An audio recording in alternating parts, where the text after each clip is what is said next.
ધ્યાતા ધ્યાતા હોવો જોઈએ. જેને ધ્યાન કરવું છે એવો ધ્યાતા હોવો જોઈએ. હવે ધ્યાન શેનું કરવું છે તો કે લક્ષ્ય હોવું જોઈએ.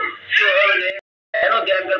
પૈસા કમાવાનું ધ્યાન કરવું છે, મોક્ષ મેળવવાનું કરવું છે, ત્યાં મોક્ષ મેળવવાનું કરવું છે કે લોકો સ્ત્રીઓનું ધ્યાન કરે છે એવું કરવું છે? કારણ કે અમારે તો મોક્ષ મેળવવા માટે ધ્યાન કરવું છે. તે મોક્ષ નો રાખવું પડે અને આપણે ધ્યાતા. હવે ધ્યેય દાતાનું એક રૂપ થવું એનું નામ ધ્યાન.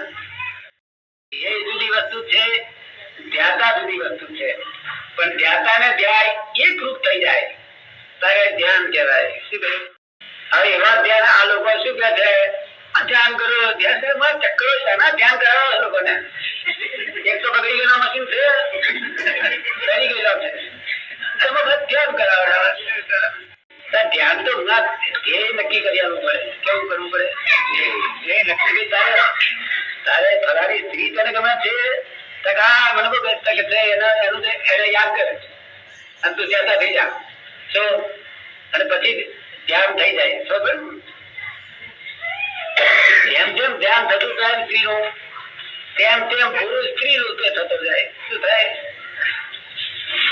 જે દેહ નું ધ્યાન કરો તે રૂપ તમે થાવ.